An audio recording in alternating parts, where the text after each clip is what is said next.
ఈరోజు మనం case studies చూద్దాం. నమస్తే సార్.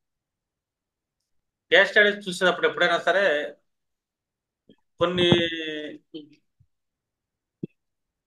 బండ గుర్తులు కూడా మనకి గుర్తుండాలి కదా. ఎప్పుడైనా ఏదన్నా భావం కాపాడబడుతుందా, నాశనం అవుతుందా అని చెప్పి చెక్ చేసుకో. ఏదైనా భావం కదా. మనకి జాతక చక్రంలో ముఖ్యంగా చూసుకున్నాం అనుకోండి, టూ ప్లానెట్స్ చాలా important. Two planets main source. ఆ టూ ప్లానెట్స్ ఏంటంటే, ఒకటి కుజుడు వచ్చి దేహకారకత్వం, రెండో ప్లానెట్ వచ్చి మనకి జీవకారకత్వం వచ్చి గురుడు అవుతాడు. అర్థమైందా? ఈ రెండు కారకత్వాలు మెయిన్ ఇంపార్టెంట్, ఇంకా మిగతా కారకత్వాలు మనకి అనవసరం. అర్థం. ఒక పర్సన్ జీవితానికి కావాల్సిన రెండే రెండు కారకత్వాలు మెయిన్. మనం జీవించి ఉండాలి, ఈ దేహం కూడా జీవించి ఉండాలి. అంటే జీవుడు అండ్ దేహము రెండు. అంటే ఒక సోర్స్ చూసుకున్నాం అనుకోండి, మనకి ఈ కుజుడు వచ్చేదానికి మనం జడం అనుకుంటాం, బాడీ అనుకుంటాం. ఓకేనా. రెండోది ఇంటర్నల్ జీవం వచ్చేదానికి గురుడు అనుకుంటాం. అర్థం. మనకి జడం జీవం ఎలా ఉంటుందో అలాగే దేహం జీవం రెండు గ్రహాలు ప్లానెట్స్ ఉంటాయి. కుజుడు గురుడు మోస్ట్ ఇంపార్టెంట్ ఎప్పుడైనా సరే, ఏ భావానికైనా సరే. మనకి ఈ పాచికాది సంజ్ఞా విభాగం అనేది దశా విభాగంలో, దశా విశ్లేషణలో మోస్ట్ ఇంపార్టెంట్. దాన్ని కన్సిడర్ చేయకుండా మనం దశా విశ్లేషణ చేసినా కూడా మనకి చూచాయిగా చెప్తాం, అవ్వచ్చు అవ్వకపోవచ్చు, అయ్యే అవకాశం ఉండొచ్చు, కాకపోవచ్చు, ఇట్లాగా. కన్ఫర్మేషన్ కాదు. కానీ కన్ఫర్మేషన్ ఇవ్వగలిగేది స్ట్రాంగ్ ఏదన్నా ఉందంటే గనక ఇది పాచిక సంజ్ఞా విభాగం అని. ఇది చాలా ఇంపార్టెంట్. రెండోది ఎప్పుడైనా గుర్తుపెట్టుకోండి, మనకి ఈ గురుడుని మనం తీసుకున్నాం అనుకోండి, గురుడికి మనకేంటంటే ఈ 12వ భావం, గురుడు నుంచి 12వ భావం ఎప్పుడైనా సరే మనకి వేదక స్థానం. అర్థమైందా? అలాగే కుజుడి నుంచి కూడా 12వ భావం వేదక స్థానం. ఇప్పుడు కుజుడికి మనం తీసుకున్నాం అనుకోండి, శత్రువు ఎవరైనా ఉండాలంటే బుధుడు శత్రువు అవుతాడు. ఇంకా గురువుని తీసుకుంటే మనకి రెండు గ్రహాలు శత్రువులు అవుతాయి, సూర్యుడు శని. పాచికాది సంజ్ఞా విభాగం చెప్పుకున్నాం అంటే. ఇప్పుడు ఉమ్. చాలా మంది ఏంటంటే గురుడు నైన్త్ హౌస్ లో ఉంటే బాగుంటుంది అనుకుంటారు. అంతే కదా. గురుడు నైన్త్ హౌస్ ఓకే, బాగానే ఉంటుంది అనుకుంటా. లేదు, కుజుడు కూడా నైన్త్ హౌస్ లో ఉన్నాడా, అది చెక్ చేసుకోవాలి. ఇప్పుడు నైన్త్ హౌస్ అనగానే మనం ఏంటంటే ఇక్కడ భాగ్యం అని లెక్కేసుకుంటాం, తర్వాత సంగతి. నైన్త్ హౌస్ లో ఇన్ కేసు మార్స్ కానీ జూపిటర్ కానీ ప్లేస్ అయ్యారు. ఎయిత్ హౌస్ ఏంటి మనకి, ఒక మనిషి యొక్క ఆయుష్, ఆయుర్భావం. అర్థమైందా? ఇప్పుడు నైన్త్ హౌస్ లో జూపిటర్ ప్లేస్ అయ్యాడు ఒకళ్ళ జాతకంలో, అక్కడి నుంచి 12th హౌస్ వేదక స్థానం కదా. అంటే ఈ వేదకం దేన్ని ఇస్తుంది, అష్టం భావాన్ని వేధిస్తుంది. అంటే ఆయుష్ని వేధించే అవకాశం ఉంటుంది గురుడు నైన్త్ లో ఉంటే. అంటే ఆయుర్భావానికి సంబంధించిన సమస్యని ఒక జాతకుడు ఎదుర్కొంటాడు నైన్త్ లో గురు ఉండటం వల్ల. ఇప్పుడు మనకి ఎయిత్ లో శని గని సూర్యుడు గని ప్లేస్ అయ్యాడు అనుకోండి, మనకి ఎలా ఉంటుంది డిఫాల్ట్ గా. శని గని సూర్యుడు గని ప్లేస్ అయితే ఆల్మోస్ట్ గురువు యొక్క శత్రువులు ఆ వేదక స్థానంలో కూర్చుంటారు కాబట్టి ఆ వేద అనేది ఆయుష్కి సంబంధించిన వేద ఉండదు, ఈ పర్సన్ బతికి తీరతాడని చెప్పేసి ఒక కన్ఫర్మేషన్ వస్తుంది. ఇన్ కేసు కుజుడు కూర్చున్నాడు నైన్త్ హౌస్ లో, ఇప్పుడు బుధుడు అష్టం భావంలో కూర్చొని ఉండాలి వాళ్ళ జాతకంలో, అప్పుడు వీళ్ళకంటే ఆయుష్ ఉంటుందని చెప్పేసి మనం ఒక కన్ఫర్మేషన్ తీసుకుంటాం. ఎందుకంటే ఆ వేదక స్థానాన్ని తన శత్రువు కట్ చేస్తాడు. ఎందుకంటే ఈ రెండు ముఖ్యం, జీవము అండ్ జడము. జడం అనగానే మనం ఏంటంటే దేహము కుజుడు, జీవం అనగానే గురువు. ఈ రెండు లార్డ్స్ ఎప్పుడన్నా నైన్త్ హౌస్ కి కనెక్ట్ అయ్యారా, దాని వెనకాల భావానికి సఫర్ ఉంటుంది. గురుడు గాని కుజుడు గాని ఎప్పుడైనా ప్లేస్ అయిన చోట తన వెనకమాల స్థానానికి, అంటే తన కూర్చున్న స్థానం నుంచి 12వ భావానికి వాళ్ళు వేధిస్తారు. ఆ భావం వేధించబడకుండా ఉండాలంటే గనక కుజుడు అయితే బుధుడు కూర్చొని ఉండాలి, గురువు అయితే రవి గాని శని గాని ఎవరో ఒకరు కూర్చొని ఉండాలి. అప్పుడు ఈ పర్సన్స్ బతికుంటారని మనం చెప్పుకోవచ్చు. లేదనుకోండి వాళ్ళ ఆయుష్ పర్టికులర్ టైంలో ఇంకెవరు కూర్చున్నా కూడా ప్రాణం తీసేస్తారు. ఏ గ్రహాలు కూర్చున్నా కూడా అవి వేధించబడతాం కాదు. నైన్త్ హౌస్ లో కూర్చున్నప్పుడు వీళ్ళిద్దరూ అష్టమ భావాన్ని కంప్లీట్ గా కొలాప్స్ చేస్తారు. అదొకటి మనం అబ్జర్వ్ చేయాలి. ఎప్పుడైనా సరే ఏ భావం అయినా సరే చెక్ చేసుకుంటున్నప్పుడు వాళ్ళిద్దరు వెనకాల భావం కానీ ముందు భావం కానీ ఉంటుందా లేదని చూడాలి. ఇప్పుడు మనం ఈ జాతకాన్ని చూసాం అనుకోండి,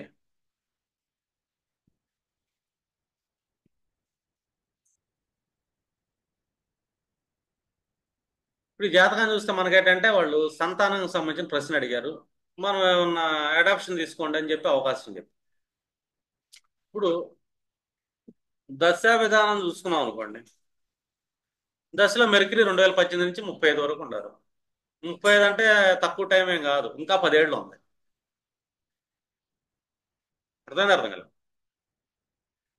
ఇప్పుడు బుధుడు ఈ జాతకానికి లగ్నాధిపతి అవుతున్నాడు అండ్ ఫోర్త్ లార్డ్ కూడా అయ్యాడు. ఫోర్త్ లార్డ్ అంటే ఒక స్త్రీ జాతకంలో మాతృకారకత్వమే డిఫాల్ట్. చంద్రుడికి ఎంతటి మాతృకారకత్వం ఉంటుందో స్త్రీ జాతకంలో, ఈ బుధుడికి కూడా ఈ లగ్నాత్తు మాతృకారకత్వం స్త్రీ జాతకంలో అంతే బలంగా ఉంటుందని చూస్తున్నాం.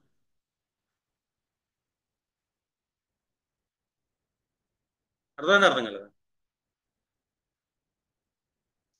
ఇది స్త్రీ జాతకంలో చూసుకుంటే, ఇప్పుడు ఈ స్త్రీ జాతకానికి సంతానానికి సంబంధించిన ప్రశ్న వచ్చింది మనకి. మనం ఇంకెవరినైనా అడాప్షన్ తీసుకోండి అని చెప్పాము. ఎందుకంటే బుధుడు మనకి 35 వరకు నడుస్తున్నాడు. ఇక్కడ సంతానం అనగానే మనం ఏం చేసుకుంటాం, ఇక్కడ ఫస్ట్ పంచమాధిపతిని తీసుకుంటాం. అర్థమైందా. పంచమ అధిపతిని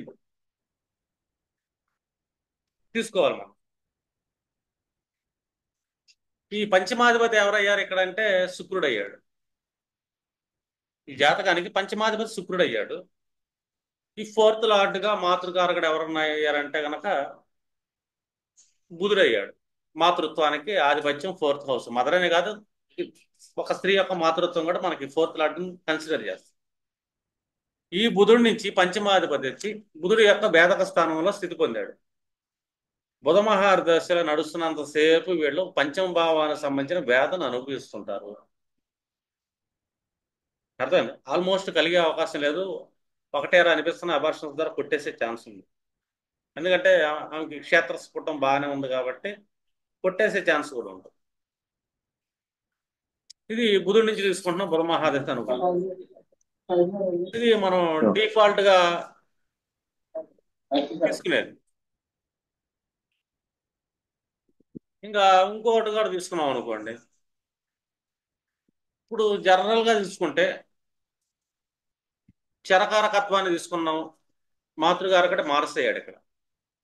అండ్ మళ్ళీ ఈసారి సంతానాన్ని ఇచ్చేది మార్సే. ఈ గ్రహాలు ఇవ్వాలంటే గనక వీటికి పాచిక బోధకాలు బాగుండాలి. మార్స్ కి శత్రువు ఎవరైనా ఉండారంటే గనక బుధుడు అయ్యాడు. ఈ బుధుడు మార్స్ నుంచి 2వ ఇంట్లో ప్లేస్ చేయడం మళ్ళీ ఈ జైమిని కారకత్వాల నుంచి చూసుకున్నా కూడా మనకి మళ్ళీ బుధుడు ఏంటంటే మళ్ళీ డ్యామేజ్ చేస్తుంది ఇది గ్రహాన్ని. ఇంకా మనకి ఇంకో కారకత్వం ఉంది. ఎవరో డిఫాల్ట్ గా చంద్రుడు మాతృకారకుడు అనుకున్నాం. చంద్రుడు మనం మాతృకారకుడు అనుకున్నప్పుడు చూసుకుంటే చంద్రుడికి శుక్రుడికి ఏంటంటే సమసప్తకం పడింది.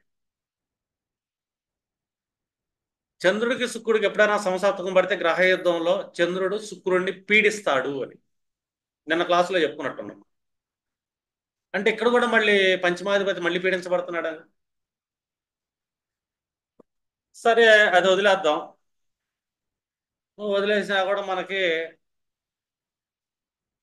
ఈ బుధుడిని మళ్ళీ సెంటర్ చేసుకున్నాం. ఈసారి గురువు సంతానకారకుడు అనుకున్నాం.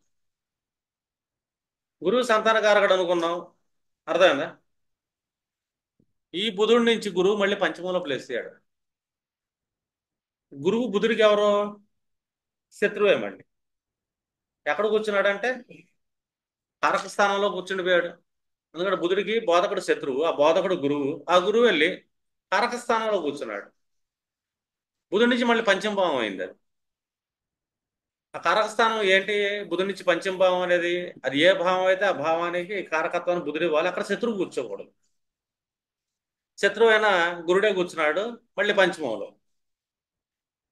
బుధుడి నుంచి కూర్చున్నాడు పంచమం, కారక స్థానం మళ్ళీ డ్యామేజ్ అయిపోయింది. అంటే సంతానానికి ఆల్మోస్ట్ చాలా రకాల డ్యామేజ్లు అనేది మనకి కనబడ్డాయి ఇక్కడ. ఇంకా నవాంశలోకి వచ్చామనుకో, ఇక్కడ ఇంకా ఉంది మనకి. ఈసారి మాతృకారకుడు కుజుడు అనుకున్నాం. కుజుడు మాతృకారకత్వమే కనుక ఇక్కడ కేతువు కూడా కూర్చున్నాడు. నెక్స్ట్ బుధ మహాదశ తర్వాత ఏమన్నా ఛాన్స్ ఉందా అంటే మనకు వచ్చేది కేతు మహాదశ 35 నుంచి 42 వరకు. ఈ కేతు ఎక్కడ కూర్చున్నాడు అంటే ఇక్కడ కూర్చున్నాడు. కుజుడు లక్షణాలు కలిగి ఉంటాడు. కేతు రివర్స్ లో తిరుగుతున్నాడు కాబట్టి 12 ఇంట్లోకి ఎవరు వెళ్ళారు? కుజుడి నుంచి మాతృకారకుడే బేతలోకి వెళ్ళిపోయాడు. సరే అట్లా వదిలేసేద్దాం కాసేపు. అర్థమైందా? ఇప్పుడు చంద్రుడు మాతృకారకత్వం తీసుకుందాం అనుకోండి. చంద్రుడి నుంచి వేదక స్థానంలోకి ఈసారి మళ్ళీ కేతు వెళ్ళిపోయాడు. కుజవత్ కేతు కుజుడు లక్షణాలే కలిగి ఉంటాడు ఇక్కడ. కుజరాశిలో కూర్చున్నాడు కాబట్టి మాతృకారకుడు చరమాతృకారకుడు మారుతయ్యాడు కాబట్టి కేతువు కూడా అదే చరమాతృకారకత్వం ఉండే ఛాన్స్ ఉంటుంది అనుకుంటే జనరల్గా.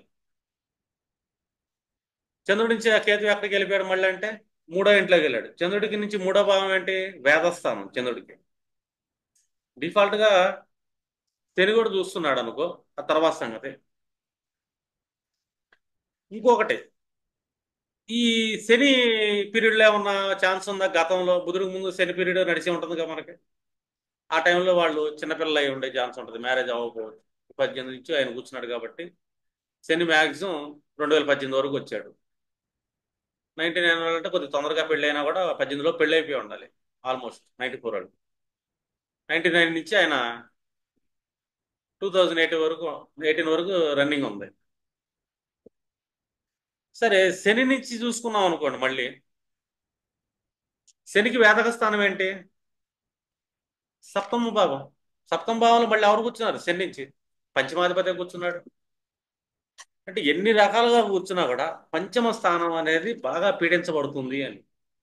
అంటే ఒక రూల్లో కాదు ఇక్కడ. బుధుడి నుంచి పంచమాధిపతి కూర్చున్నాడు.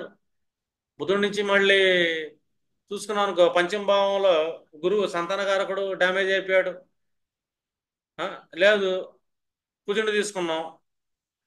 కుజుడిని తీసుకుంటే మాతృకారకత్వంలో అతను కూడా సంతానం ఇవ్వాలంటే అతనికి కార ఏది పాచిక భావానికి వచ్చేదానికి బుధుడే డ్యామేజ్ చేస్తున్నాడు. మళ్ళీ చంద్రుడిని చూసుకుంటే 3వ ఇంట్లో కేతు వెళ్ళిపోయాడు. మళ్ళీ అక్కడ వేదక స్థానం. లేకపోతే చంద్రుడి నుంచి చూసుకుంటే చంద్రుడికి శుక్రుడు గ్రహయుద్ధం నడుస్తుంది, శుక్రుడు పీడించబడతాడు. శని నుంచి చూసుకుంటే శని నుంచి వేదక స్థానంలోనే శుక్రుడు కూర్చున్నాడు. ఇదంతా ఎవరయ్యారంటే పంచమాధిపతి అయ్యాడు, అది మాతృకారకుడు. ఇదంతా కొలాప్స్ అయిపోయింది ఇక్కడ. ఇక్కడ నేను చూసుకున్నాను అనుకోండి, పంచమ భావం బుధుడు కూర్చున్నాడు, 6వ భావంలో గురుడు కూర్చున్నాడు. ఇది సప్తాంశ చక్రంలో. సప్తాంశ D7లో 6వ ఇంట్లో గురుడు కూర్చుంటే పంచమ భావంలో బుధుడు కూర్చొని ఉంటాడు. ఇప్పుడు 12వ భావం చూసుకుంటే ఇది 12వ భావం అవుతుంది గురుడి నుంచి చూసుకుంటే. పంచమ భావం ఇక్కడ శని గాని సూర్యుడు గాని కూర్చొని ఉంటే ఈ సంతాన భావాన్ని కాపాడతారు. కానీ శని సూర్యులు ఇద్దరు కూర్చోరు, బుధుడు కూర్చున్నాడు. ఈ భావాన్ని ఈ బుధుడు మళ్ళీ ఇక్కడ కొలాప్స్ చేస్తున్నాడు. మంది కూడా కూర్చుంది, ఆ తర్వాత సంగతి. ఇదైతే కొలాప్స్ అవుతుంది ఇక్కడ అని. ఎందుకంటే మీరు చూసుకోవాలి ఎప్పుడైనా సరే. మళ్ళీ గురుడి నుంచి ఏమన్నా స్థానం ఉందంటే వీళ్ళిద్దరు సమసప్తకం గ్రహ యుద్ధం అంటే కొద్దిగా అది పెద్ద ప్రాబ్లం ఉండదు. 6లో కానీ 8లో కానీ శని కూర్చుంటే ప్రాబ్లం, కానీ ఇక్కడ ప్రాబ్లం లేదు. లేదు, మనం శుక్రుడి నుంచి చూసుకున్నాం, పంచమాధిపతి అయ్యాడు. ఈ పంచమాధిపతి శుక్రుడిని చూసుకుంటే చతుర్థాధిపతి ఈసారి సప్తాంశులు ఎవరయ్యారు? శుక్రుడు అయ్యాడు. మాతృగారకుడు. ఈ కుజుడు పంచమాధిపతి అయ్యాడు. శుక్రుడి నుంచి కుజుడు మళ్ళీ వేదక స్థానంలోకి వెళ్ళిపోయాడు.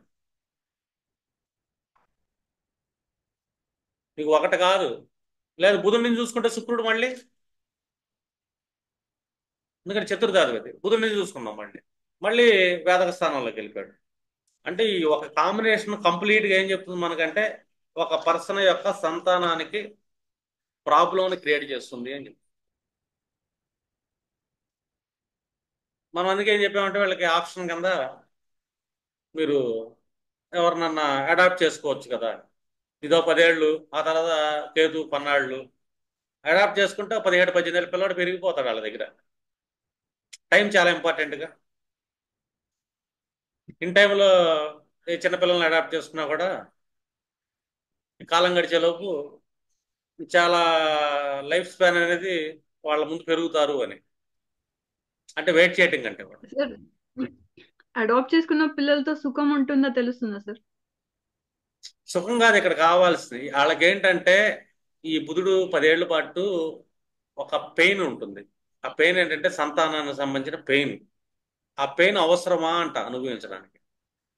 అర్థమైందా మేడం? బుధ మహాదశ నడుస్తుంది కదా, పంచమాధిపతి వేదవ స్థానంలోకి వెళ్ళిపోయాడు. వాళ్ళు అక్కడికి వెళ్ళి ఇక్కడికి వెళ్ళి వేరే వాళ్ళు చూసి మనకు పిల్లలు లేరని చెప్పి నలుగురు నాలుగు మాటలని ఒక సఫర్ అనేది ఉంటుంది కదా లైఫ్లో. అర్థమైనా? బుధ మహాదశ మొత్తం వేదం ఉంటుంది. ఆ వేద ఎక్కడి నుంచి వస్తుందంటే సంతానానికి సంబంధించిన వేదం ఉంటుంది. సార్ ఇంకోటి సార్, అడాప్షన్ కి అడాప్షన్ కి ఏమన్నా ఇది ఉంటాయి మేడం, దానికి చెప్తాను నేను సపరేట్ గా. జస్ట్ ఏంటంటే వీళ్ళకి ఇది ఇచ్చాను, కేస్ స్టడీ ఇచ్చాను మీకు. ఈ క్లాసులని చెప్తాను మీకు. అడాప్షన్ కాంబినేషన్స్ ఎలా ఉంటాయి, సంతానానికి వేరే కాంబినేషన్స్ ఎలా ఉంటాయి అని చెప్తాను. ఇప్పుడు ఏంటంటే మనకు వచ్చిన question case study, live charts ఇవన్నీ. మనం అది వద్దని చెప్పాం. ఇంకొక లైవ్ చార్ట్ ఏదో ఉంది, మ్యారేజ్ గురించి అడిగారు కదా. ఇది రామాయణ మణికంఠ.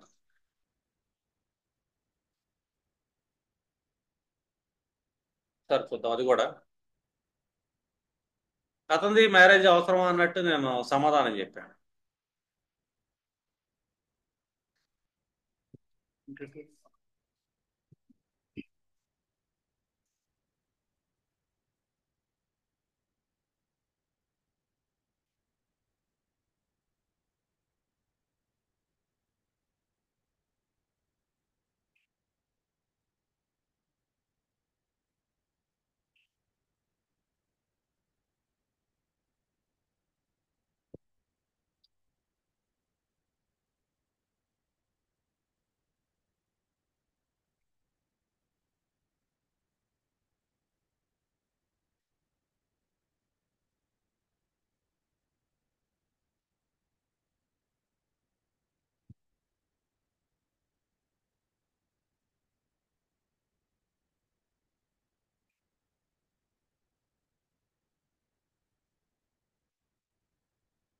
ఇది వీళ్ళ చార్ట్ కదా, మనకు అడిగారు మ్యారేజ్ గురించి అడిగింది ప్రశ్న ఇది. అర్థనా? Marriage case study. ఇప్పుడు ఇది చూసుకున్నాం అనుకోండి, ఇది జనరల్ గా చెక్ చేసుకోండి.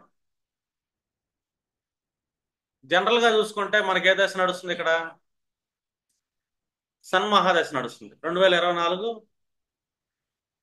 10వ నెల నుంచి.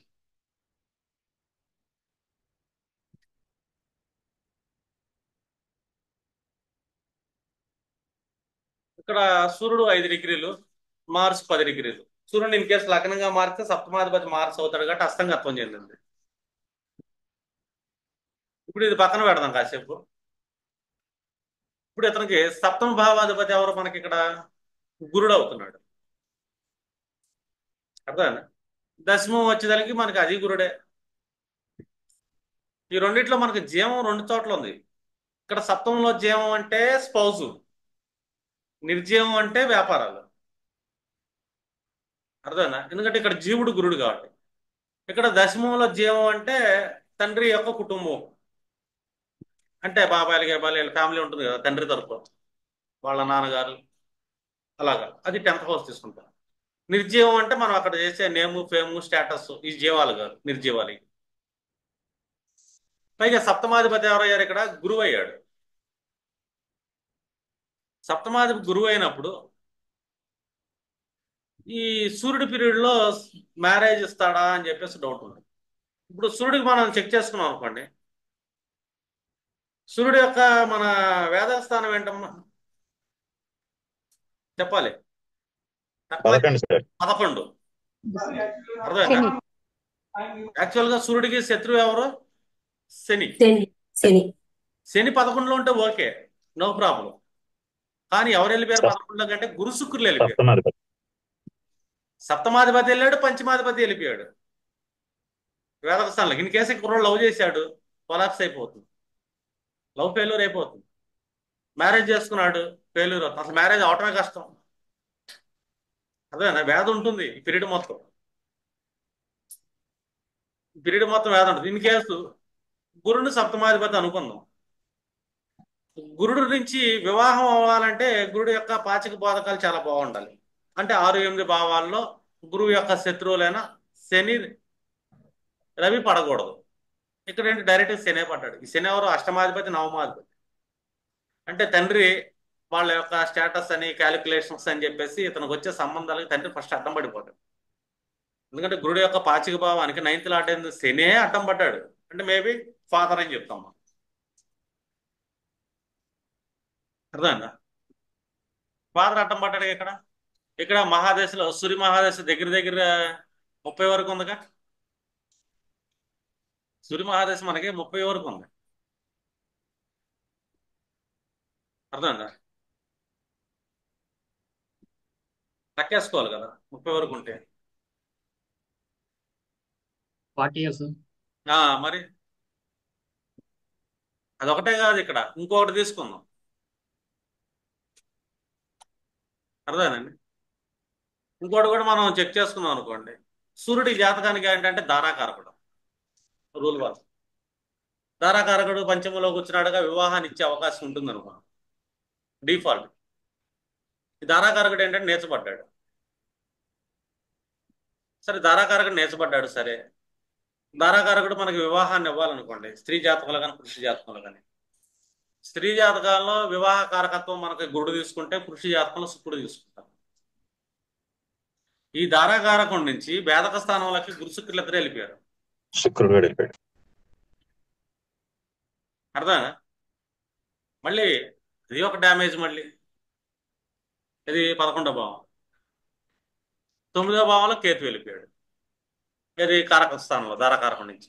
కేతు అంటే ఆల్మోస్ట్ అతను పీరియడ్లో ఒకవేళ బ్రేకేజెస్ లాంటివి అవ్వటం, మెంటల్ టెన్షన్ అవ్వటం, ఇదంతా ఇస్తాడు. ఇంకా 6-7 భావాలు బాగుండాలి. 6వ భావంలో చంద్రుడు కూర్చున్నాడు ధారాకారకం నుంచి. చంద్రుడు ఎవరు ఇక్కడ? కుటుంబాధిపతి. 10th లో కూర్చున్నాడు. ఈ పీరియడ్లో ఏంటంటే అతనికి జాబు గీబు. అర్థమైందా? సూర్యుడు యొక్క పాచక స్థానాన్ని ఆక్యుపై చేశాడు కదా చంద్రుడు, ద్వితీయాధిపతి. కెరీర్ వస్తుంది, కెరీర్ వస్తుంది. గురుడు యొక్క నిర్జీవం, అది నిర్జీవాలు ఇస్తాడు. జీవాలు దెబ్బతండి ఎప్పుడైనా, జీవాలు డిఫాల్ట్ దెబ్బతండి. సరే, ఇతను మ్యారేజ్ని ఇతను కూడా అపోజ్ చేసే ఛాన్స్ ఉంది. ఇతను ఎందుకు అపోజ్ చేస్తున్నాడు మ్యారేజ్ని అంటే, ఇతను లగ్నాధిపతి బుధుడు. అర్థమేనా? లగ్నం నుంచి 3వ భావం ఏమైంది? సప్తమైంది. అందులో రాహువు కూర్చున్నాడు. అంటే గురుడు అక్కడ కూర్చున్నట్టే. లగ్నాధిపతి నుంచి బుధుడి నుంచి 3వ స్థానం ఏమైంది మనకి? మళ్ళీ వేదక స్థానం. వేదక స్థానం అయింది. మళ్ళీ ఇక్కడ మ్యారేజ్ సంబంధించిన సఫర్. లేదు, ఇక్కడ తీసుకున్నాం అనుకోండి సప్తమాధిపతిగా.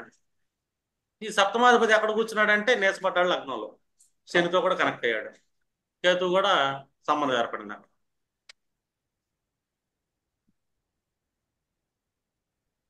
ఈ కాంబినేషన్ ఏర్పడింది.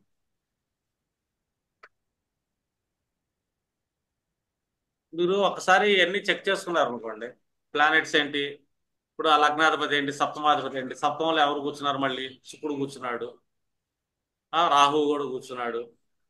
బుధుడు కేతువుతో కనెక్షన్ ఏర్పడ్డాడు. సప్తమాధిపతి లగ్నంలోకి వెళ్ళిపోయి, లగ్నాధిపతి వెళ్ళి మళ్ళీ ఎక్కడ పడ్డాడు? షష్టమంలో పడ్డాడు. ఈ లగ్నాధిపతి, నవాంశ లగ్నాధిపతి తన అష్టమ దృష్టి మళ్ళీ బుధుడి మీదే ఇస్తున్నాడు. కుదురు మీద ఇస్తున్నాడు మళ్ళీ. ఎందుకంటే లగ్నాధిపతి అపోజిషన్ చేస్తున్నాడు మ్యారేజ్ని జాతకుడు మళ్ళీ. ఎందుకంటే తన పర్సనల్స్ తనకు ఉంటాయి.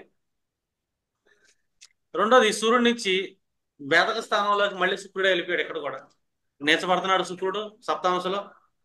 రెండు బేదక స్థానంలోకి వెళ్ళాడు సూర్యుడి నుంచి, ఈ మహాదశనాథుడి నుంచి. మహాదశనాథుడే కాదు, రెండు సూర్యుడు ధారాకారకుడు కూడా. అతని నుంచి కూడా మళ్ళీ వేదక స్థానంలోకి శుక్రుడు వెళ్ళిపోయాడు. ఇదేం చెప్తుంది మనకు? మళ్ళీ మ్యారేజ్ డిస్టర్బెన్స్ ఉంటుంది, మ్యారేజ్ అయినా నిలబడకపోవచ్చు. After marriage almost complete disturbance ఉంటుంది మామూలు కూడా. అర్థమైనా? ఇది చాలా డిస్టర్బెన్స్లోకి వెళ్ళే ఛాన్స్ ఉంటుంది అని. అంటే కొద్దిగా ఇది బీటీఆర్ చేయాలి మనం. బీటీఆర్ చేసామనుకో ఒక పాదం తగ్గిద్ది, ఇది ఆరుద్ర మూడో పాదం వస్తుంది మనకి. అప్పుడు ఇక్కడ ఏంటంటే యురేనస్ సప్తంలోకి వెళ్తాడు. యురేనస్ సప్తంలోకి ఎప్పుడైతే వెళ్తాడో మళ్ళీ ఆఫ్టర్ మ్యారేజ్ నవాంశలో సప్తంలో యురేనస్ కూర్చున్నాడు కాబట్టి భార్య నిలబడకపోవచ్చు, బలవంతంగా ఏదో రకంగా ఫోర్స్గా చేసిన ఆల్మోస్ట్ అవ్వకపోవచ్చు, సంబంధాలు రావు. ఎందుకంటే వీళ్ళ క్యాలిక్యులేషన్స్ వేరే ఉంటాయి. సార్ అందులో ఇంకొకటి రవి నుంచి 11వ స్థానంలో రాహు బుధుడుగా కూడా యాక్ట్ చేస్తారు కదా సార్. తర్వాత సంగతి ఇతనికి మ్యారేజ్ అయిన తర్వాత ఇతనికి ఇగో కూడా ఎక్కువ కదా సార్. అసలు అవదు మేడం, నెట్టాలంటే పెళ్ళే అవదు. కాదు సార్, రాశి చార్ట్ లో శుభార్గలం 3 గ్రహాలు రాహుకి సప్తాంశకి ఇస్తున్నాయి కదా సార్. ఒక్క నిమిషం. దానికి ఏం విరోధార్గళం ఏం లేదు. పైగా 5th lord 7th lord combination ఉంటే లవ్ మ్యారేజ్ అంటారు కదా, అది రాహు అంటే వేరే మతం వాళ్ళని ప్రేమిస్తే అది జరగచ్చేమో. చూడండి, ఇది రాహు మనం తీసుకున్నాం అనుకోండి, ఇది నేను రాహుని చూస్తున్నాం అనుకోండి, రాహు రివర్స్ లో వస్తాడు. 3వ ఇంట్లో 3 గ్రహాల విరోధారకులు అనిస్తున్నాయి, 12వ ఇంట్లో ఒక గ్రహం విరోధారకులు అనిస్తుంది. సపోర్ట్ చేసే చంద్రుడే, శుభార్గలా లేదు మేడం అక్కడ. రాహు రివర్స్ లో చూడు. మీరు ఎట్లా సప్తాంశం చూసుకుంటారా? చూడకూడదా సార్ రాహు? ఎట్లా నేను సప్తాంశం చూస్తున్నాను, 7th హౌస్. సప్తాంశంలో అయితే 2 గ్రహాలు ఇస్తున్నాయి శుభార్గలాన్ని, శుభార్గలాన్ని ఇస్తున్నాయి, రాహుకి ఇస్తున్నాయి. ఇప్పుడు మనకి పీరియడ్ ఏమి నడుస్తుంది? రవి. రవి అంటే మీరు షడ్బలం చూస్తే రవికి చాలా పాయింట్స్ తక్కువ ఉన్నాయి, కానీ గురువుకి శుక్రుడికి వాటికి అంత పాయింట్స్ బాగున్నాయి. పాయింట్స్ బాగుంటాయండి. రాహు సూర్యుడు నీచబడ్డాడు కదా, పాయింట్స్ తక్కువే ఉంటాయి. చూడండి, రాహు చాలా అవుతుంది రావటానికి, అర్థమైందండి? శుక్రుడు ఆల్రెడీ వెళ్ళిపోయాడు. శుక్రుడు వెళ్ళిపోయాడు. యాక్చువల్గా శుక్రుడు వివాహాన్ని ఇవ్వాలి కదా 2004 నుంచి 2024 లోపు. ఇలా శుక్రుడిలో రాహు తీసుకున్నాం అనుకో మళ్ళీ వివాహాన్ని ఇవ్వాలి కదా 2011-14 మధ్యలో. లేదు జూపిటర్ తీసుకుంటే 14-17 మధ్యలో వివాహాన్ని ఇవ్వాలి కదా. ఇది శుక్ర మహాదశలోనే మళ్ళీ వాళ్ళిద్దరూ కలిసి ఉండారు కదా. లవ్ మ్యారేజ్ అయితే 14 నుంచి 17 మధ్యలో అయిపోవాలి కదా. అవ్వో, ఎందుకంటే ధారాకారకుడి నుంచే వాళ్ళు దీంట్లోకి వెళ్ళిపోయారు, వేదక స్థానంలోకి వెళ్ళారు. నేను అదే అంట, ఎప్పుడైనా సరే దశా విధానం చూసేటప్పుడు పాచిక సంజ్ఞా విభాగం బలంగా తెలిసి ఉండాలి. అప్పుడు ఏంటంటే మనం 100% క్లారిటీతో చెప్పేస్తాం ఇది అవ్వదు అని. లేదనుకోండి మనకి ఒక హోప్ ఉంటుంది, ఇలా ఈ గ్రహాలు ఉంటాయి కదా, అయ్యే అవకాశం ఉంటుంది కదా అని హోప్ ఇస్తాయి. అయ్యి చతుర్థ సప్తమాధిపతి పంచమాధిపతి కనెక్షన్ తృతీయంలో కలిసింది, వాళ్ళు బయట మీట్ అవుతూ ఉంటారు కమ్యూనికేషన్ సెక్టార్లో, 3rd హౌస్లో కనెక్షన్ అయింది, అర్థమైందండి? వాటి మీద దృష్టి కూడా పడుతుంది.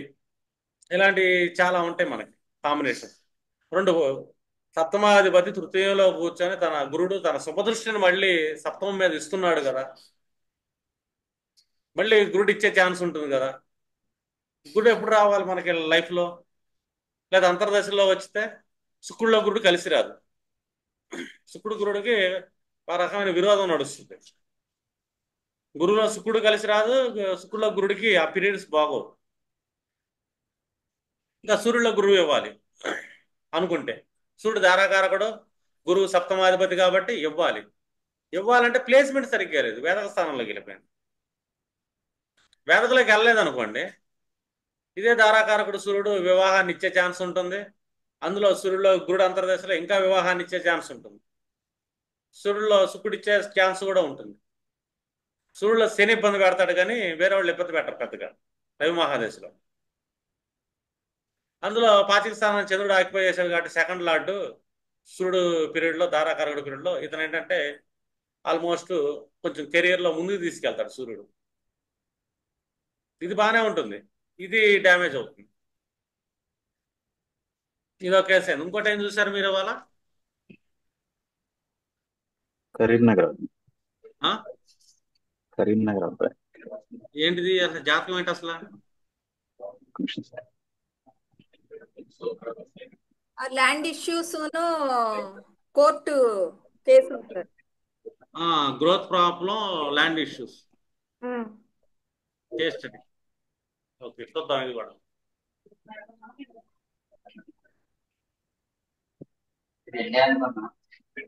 చూద్దాం మేడం, అది కూడా చూద్దాం.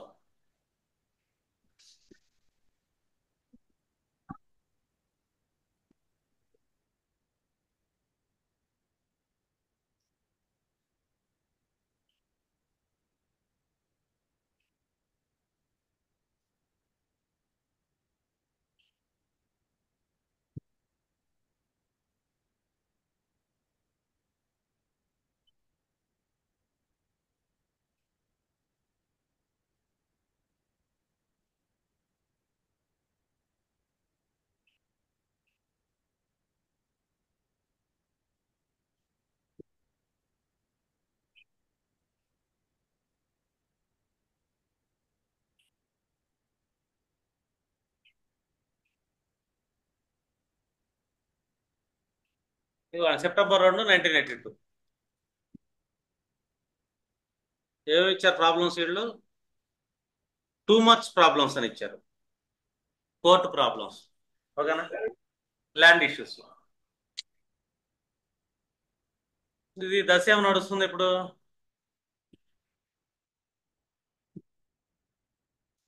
శని మహాదశ నడుస్తుంది డిఫాల్ట్. శని అష్టమంలో కూర్చున్నాడు, తర్వాత సంగతి. గురుడి నుంచి 12లో కూర్చున్నాడు కాబట్టి గురుడి నుంచి పెద్ద ఇదేం కాదు. కుజుడి నుంచి శని 12లో కూర్చోకూడదు, ఇది ప్రాబ్లం. ఎందుకంటే కుజుడి నుంచి వేదక స్థానంలోకి బుధుడు వెళ్ళిపోయాడు, పచ్చిపాధిపతి అష్టమాధిపతి ఇద్దరు కుజుడి నుంచి వెళ్ళిపోయారు. కానీ నడుస్తుంది శని మహాదశ కదా. మనం శని నుంచి క్యాలిక్యులేషన్ తీసుకున్నాం అనుకోండి, శని నుంచి తీసుకోండి ఒకసారి. శని నుంచి వేదక స్థానం మనకు సప్తమ స్థానంలో ఏ గ్రహాలు లేవు, అర్థమైందా? శని శత్రువు గురుడు అయ్యాడు, గురుడు 2వ ఇంట్లోకి వచ్చినాడు, 3లో లేడు కాబట్టి నో ప్రాబ్లం ఇక్కడ. కానీ శని నుంచి మనకి 4లో ఎవరు కూర్చున్నారు? ఆల్మోస్ట్ కేతు వెళ్ళిపోయాడు. కేతు గురుడులాగా యాక్ట్ చేస్తాడు, అదొకటి ప్రాబ్లం లేదు. శని నుంచి 6లో ఎవరు కూర్చున్నారంటే చంద్రుడు కూర్చున్నాడు, ఇది కొద్దిగా ప్రాబ్లమే. శని నుంచి 6లో కూర్చున్నాడు శని చంద్రుడు, అది కారక భావంలో కూర్చున్నాడు. చంద్రుడు కారక భావంలో కూర్చోకూడదు. కారక భావం అంటే కొన్నాళ్ళు బాగుంటుంది, కొన్నాళ్ళు బాగోదు. అలాంటి కారక భావంలో చంద్రుడు కూర్చున్నాడంటే ఎవరు కూర్చున్నాడంటే 6వ భావాధిపతిగా కూర్చున్నాడు. ఉంటుంది, కేసెస్ ఉంటాయి, కోర్టు కేసులు అయితే ఉంటాయి శని మహాదశలో 2017 నుంచి. ఓకేనా మేడం? శని మహాదశలో శని నుంచి కారక భావంలో ఆల్మోస్ట్ చంద్రుడే వెళ్ళిపోయాడు, 6వ భావాధిపతి వెళ్ళాడు. కోర్టు కేసులు వచ్చే ఛాన్స్ అయితే ఉంటుంది. ఎందుకు వస్తుంది కోర్టు కేసులు, అది కూడా చూసుకోవాలి. ఇంకా జ్ఞాతికారకుడు కూడా బుధుడయ్యాడు, చరకారకత్వంలో గురుడు అయ్యాడు. ఓకే, ఇప్పుడు చూద్దాం జాతకం. ఇతనికి ల్యాండ్ ఇష్యూస్ అన్నమాట. మనం ఆల్మోస్ట్ ల్యాండ్స్ గృహాలు అనగానే ఇమీడియట్ మనం ఏంటంటే 4th హౌస్ తీసుకుంటాం, అర్థమేనండి? ఈ 4th lord in 6th house. జనరల్గా 4th lord in 6th house అంటే పై ప్రెడిక్షన్ లో చెప్తాం, హౌస్ కు సంబంధించిన రుణాలు కానీ, అర్థమైందా, లోన్స్ మీద హౌస్లు తీసుకునే అవకాశం కానీ, ఏదైనా లిటిగేషన్ కానీ గృహానికి సంబంధించింది ఉంటుంది అని ఒక జనరల్ ప్రెడిక్షన్ వస్తుంది. అర్థమైందా? దాన్ని అర్థం కాలేదా? నాకు తెలియట్లా, సైలెంట్గా ఉంటారు. మన జనరల్ ప్రెడిక్షన్ ఎలా చెప్తాం madam? 4th lord in 6th house కదా. 4th లార్డ్ అవును సార్, అవును. లోన్ ల్యాండ్స్ పెట్టి ఇల్లు కొంటారు. ల్యాండ్ ఫోర్త్ హౌస్ గృహాలకు సంబంధించిన లోన్స్ పెట్టుకొని గృహాలు కొనే అవకాశం ఇల్లు ఉంటుంది. కొంటారు. అవునవును, అవును, ఏదన్నా court case litigation 6th house అనేది మనకు కామనే కదా. అవును, 4th lot 6th general prediction. అవును, అదొకటే కాదుగా, టూ మచ్ సఫర్స్ అని ఇచ్చారు కదా ఇక్కడ. అవును. టూ మచ్ సఫర్స్ అంటే అదేంటి, ఇంకా 10th లాట్కి కూడా సంబంధం ఏర్పడిందనేగా. ఉమ్. ఇప్పుడు ఈ జాతక చక్రం ఒకసారి మళ్ళీ పరిశీలించారు అనుకోండి, మీకు ఒక చిన్న క్లారిటీ కనబడుతుంది. మన క్లాసులన్నీ కనబడిపోతాయి ఇక్కడ, అన్ని క్లాసులు కనబడతాయి. అర్థమేనండి. కుజుడు డిఫాల్ట్ గా 3rd లార్డ్ 9th లో కూర్చున్నాడు. అది ఒక త్రికాధిపతి 9th లో కూర్చున్నాడు, డిస్టర్బెన్స్ ఇస్తున్నాడు. కుజుడి నుంచి వ్యయ స్థానంలో శని బుధుడు కూర్చున్నారు. బుధుడు కుజుడి నుంచి డిస్టర్బెన్స్ తీసేస్తాడు, కానీ శని డిస్టర్బెన్స్ ఇస్తాడు. గురువు నుంచి 12వ ఇంట్లో శని డిస్టర్బెన్స్ తెస్తాడు, కానీ బుధుడు ఇస్తాడు డిస్టర్బెన్స్. వీళ్ళిద్దరు కంజంక్షన్ అయ్యారు. సరే, వీళ్ళిద్దరు కంజంక్షన్ అవటం ఇంకో మ్యాజిక్ ఉంది ఇక్కడ. గురుడు ఎవరో ద్వితీయాధిపతి, family lord and 11th lord కూడా.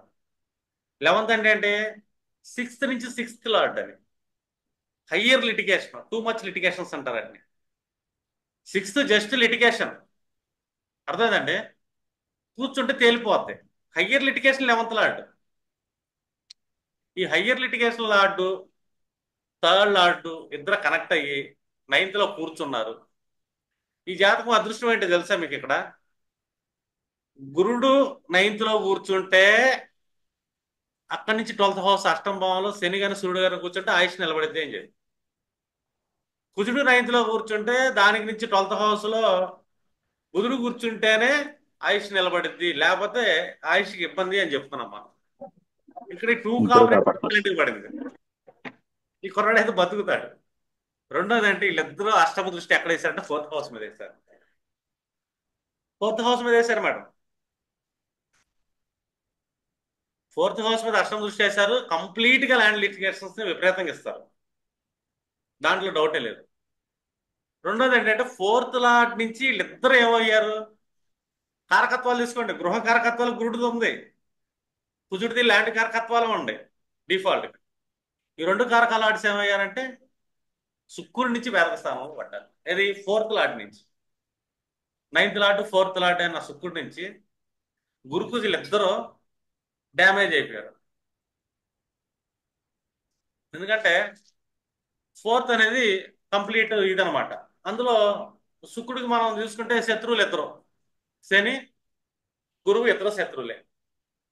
ఆ శత్రువులో గురువుని పక్కన పెట్టేసుకున్నాం అనుకోండి, శుక్రుడి నుంచి 4th లో గురువు న్యూట్రల్ చేసేస్తాడు కాబట్టి. కానీ కుజుడు మైనస్ అయిపోయాడు ఇక్కడ. కుజుడు కంప్లీట్ డ్యామేజ్ అయ్యాడు అని. గురువు ఈ వేదక స్థానాన్ని, శుక్రుడి నుంచి వేదక స్థానాన్ని రిమూవ్ చేస్తున్నాడు, కుజుడు చేయలేకపోతున్నాడు, కుజుడు బలైపోతున్నాడు. కానీ వీళ్ళిద్దరు అష్టమ దృష్టి 4th మీద ఇచ్చారు. ఇది main problem. Two much litigations ఉంటాయి. అర్థమైంది మేడం. అన్నిటికంటే ముఖ్యం ఏంటంటే శుక్రుడి నుంచి పాచిక భావం ఒకటి ఉంటుంది, బోధక భావం ఒకటి. 2nd హౌస్ పాచిక భావంలో సూర్యుడు కూర్చున్నాడు కాబట్టి నో ప్రాబ్లం, వీళ్ళకి ల్యాండ్స్ వస్తాయి అని చెప్పొచ్చు. ఎందుకంటే సూర్యుడికి మాతృకారకత్వం ఉంది, సప్తమంలో కూడా కూర్చున్నాడు, స్వస్థానంలో కూర్చున్నాడు, శుక్రుడి నుంచి 2వ ఇంట్లో కూర్చున్నాడు. శుక్రుడు 4th లార్డ్ కాబట్టి పాచిక భావం చాలా బాగుంది. కానీ బోధక భావం, ఈ బోధక భావం 6వ భావం ఏమైంది, ఇక్కడ కేతువు కూర్చున్నాడు. కేతువు కూర్చున్నట్టు ఆల్మోస్ట్ అక్కడ గురుడు కూర్చున్నట్టే. బోధక భావంలో గురుడు కూర్చున్నాడంటే మళ్ళీ ఇక్కడ శుక్రుడికి డ్యామేజ్ జరిగింది అని, మళ్ళీ హౌస్కి సంబంధించిన లిటిగేషన్స్, బ్రేకేజెస్ అన్ని ఇస్తున్నాడు కేతు. ఇక్కడ ఖచ్చితంగా ఇస్తాడు. ఇంకా దశాంశ చక్రంలో చతుర్దాంశలోకి వెళ్ళాం అనుకోండి, శుక్రుడి నుంచి 4th లాట్ నుంచి 4th లో కుజుడే కూర్చున్నాడు. అది మార్క్స్ పెట్టు. లగ్నం అవును sir. Highest land litigation D4 లో కనబడుతుంది ఇక్కడ మనకి. అవును సార్. అర్థం కాలేదా? ఇంకా గురువు నుంచి దశాంశ వారు అలాగే కుజుడు వీనస్ వెళ్ళిపోయాడు. నుంచి 4th లో చతుర్థాధిపతి పెట్టు. చతుర్థాధిపతి నుంచి మళ్ళీ కుజుడు కూర్చున్నాడు. అవును సార్. లగ్నాత్ అతను లిటిగేషన్ లో కూర్చున్నాడు. అర్థమైందా? లగ్నాత్ 6వ భావంలో కుజుడు కూర్చున్నాడు, గృహ సంబంధమైన లిటిగేషన్ కుజుడు ఇస్తున్నాడు. ఇక్కడ కుజుడు డ్యామేజ్ అయ్యాడు, ఇక్కడ కుజుడు డ్యామేజ్ అయ్యాడు. ఇక్కడ అష్టమ దృష్టితో 4th చూస్తున్నాడు. ఇక్కడ ఏకంగా అష్టమ దృష్టిలో లగ్నాన్ని చూస్తున్నాడు, షష్టంలోనే కూర్చున్నాడు. ల్యాండ్కి సంబంధించిన ఖచ్చితమైన లిటిగేషన్ ఉంటుంది, దాంట్లో డౌటే లేదు. అది కూడా థర్డ్ లాట్ అంటే ఫామ్ ల్యాండ్స్కి సంబంధించిన లిటిగేషన్ ఎక్కువ ఉంటుంది. హౌసెస్ కంటే కూడా ఫామ్ ల్యాండ్స్ లిటిగేషన్ ఉంటుంది. అదే ఇది అంత తొందరగా తెలియదు కదా, ఎందుకంటే కుజుడు కదా. సార్ సార్ ఇప్పుడు దశాంశలో కూడా ఏలినాటి శని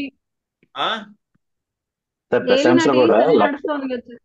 ఏమండి ఒకళ్ళు మాట్లాడండి. సాడే సాతి కూడా నడుస్తుంది కదా సార్, ఏలినాటి శని నడుస్తోంది కదా, ఏళ్ళనాడి దాని శని ఎఫెక్ట్ మనకు కూడా. అవసరం లేదు మేడం. ముందు వెళ్ళు, ఏళ్ళనాడి శని అనేది మనకి ఏదో గోచారంలో వచ్చే ఒక ఈవెంట్ అది, అర్థమేనా? అసలు వీళ్ళు ఏ ప్రారంభం పెట్టుకొని పుట్టారన్నది ఇంపార్టెంట్. వీళ్ళ ప్రారంభం ఒకటి ఉంటుంది కదా ప్రతి మనిషికి. ఇప్పుడు ఈ పర్సన్ ప్రారంభం లెక్కేసుకున్నాం అనుకోండి, ఈ పర్సన్కు ఉండే ప్రారంభం ఏంటి చెప్పండి? డిఫాల్ట్ గా చూసుకుంటే బుధుడు. ఇది మనకి జనరల్ గా చూసుకుంటే మనకి ఈ ధనిష్ట నక్షత్రం రోజు పుట్టాడు. ధనిష్ట అంటే కుజుడు. కుజుడికి న్యాచురల్ గా బుధుడే శత్రువుగా అవుతాడు. కుజుడికి న్యాచురల్ శత్రువు బుధుడు. అయితే న్యాచురల్ గా పంచమానికి అష్టమానికి సంబంధించిన ప్రాబ్లమ్స్ ని ఫేస్ చేయాలి డిఫాల్ట్. ఆ బుధుడు అష్టమాధిపతి అయ్యాడు, అష్టమంలోనూ కూర్చొని ఉన్నాడు, అర్థమేనండి. గురుడి నుంచి వ్యయ స్థానంలోకి వెళ్ళాడు, ద్వితీయాధిపతి. అంటే కుటుంబానికి ఇన్హెరిటెన్స్ సంబంధించిన సఫర్ అనేది తన లైఫ్ లో బై బర్త్ పెట్టుకొని పుట్టాడు. ప్రారంభం అది. ఒక మనిషి ఏ నక్షత్రంలో పుట్టాడు, ఆ నక్షత్రానికి అర్థమైందా శత్రువులు ఎవరు ఎక్కడ ప్లేస్ అయ్యారు? కుజుడు. కుజుడు నుంచి 12లో ఎవరు ప్లేస్ అయ్యాడు? లగ్న వ్యయాధిపతి శని ప్లేస్ అయిపోయాడు. కానీ ఇక్కడ మ్యాజిక్ ఏంటంటే వాళ్ళిద్దరూ 9th లో కూర్చున్నారు, గురు కుజులు ఇద్దరు. ఇద్దరి నుంచి కాపాడటానికి శని బుధులు కూర్చున్నారు అష్టమంలో. ఆయుష్ని ఇచ్చారు, ఇతన్ని బతికిచ్చారు చంపేయకుండా. ఇది జాతకంలో అతి పెద్ద అదృష్టం. మీరు చెక్ చేయండి, కాంబినేషన్స్ ఉన్నప్పుడు ఒక మనిషి బతికుంటున్నాడు 9th హౌస్ లో గురుడు గాని కుజుడు గాని కూర్చున్నప్పుడు అంటే ఖచ్చితంగా అష్టమంలో శని బుధులు సంబంధం ఏర్పడి ఉంటుంది, లేకపోతే సూర్యుడితో సంబంధం ఏర్పడి ఉంటుంది, లేకపోతే అది నిలబడదు. అర్థమైందా? వేరే మిత్రగ్రహాలు కూర్చుంటే వేదక స్థానాల్లో అర్థమైందా దశ నడుస్తున్నప్పుడు ఆయుష్ పోయే అవకాశాలు ఎక్కువ ఉంటాయి. ఏదైనా నవమాధిపతి దశ నడుస్తుంది అంటే ఇన్ కేసు నవమ స్థానంలో 12వ భావానికి వేదకు ఉంటే 2 గ్రహాలకు ఉంటాయి. ఆ గ్రహాలు చూసుకున్నారు అనుకోండి, గురుడు కానీ కుజుడు కానీ, మీకు ఒక క్లారిటీ వస్తుంది ఈ దశ ఎంత బాగా వెళ్తుంది అని. లేదు ఇప్పుడు ఒక గ్రహం కూర్చున్నారండి, బుధుడు నడుస్తుంది అనుకోండి, బుధుడు దశ నడుస్తుంది, బుధుడు యొక్క 3వ భావం వేదక స్థానం, బుధుడు 6వ భావంలో కూర్చున్నాడు అనుకోండి, వేదక స్థానం ఏమైతే అష్టమ భావం అయింది. అష్టమ భావంలో ఇన్ కేసు గురువు కూర్చున్నాడు అనుకోండి, బుధుడు శత్రువు కాబట్టి గురువు అష్టమ భావంలో కూర్చుంటం వల్ల బుధుడు 6వ ఇంట్లో కూర్చుంటారు, మళ్ళీ ఆయుష్ని కాపాడతాడు. లేదా బుధ మహాదశ వచ్చినప్పుడు ఆయుష్ని తీసేస్తాడు. అర్థమా? లేదా బుధ నక్షత్రం పుట్టాడు, చిన్నప్పుడే వచ్చింది, అర్థమైందా? బుధుడి నుంచి 3వ భావం, బుధుడు 6లో కూర్చున్నాడు, 3వ భావం వేదక స్థానం అయింది, అక్కడ గురుడు తప్పించి వేరే గ్రహాలు కూర్చున్నాయి, బాలారిష్టం జరిగే అవకాశం ఉంది. ఎందుకంటే దశా విధానంలో పాచిక సంజ్ఞా విభాగం అనేది మోస్ట్ ఇంపార్టెంట్. ఓకేనా? కేస్ స్టడీ 3 అయిపోయినాయి మీకు.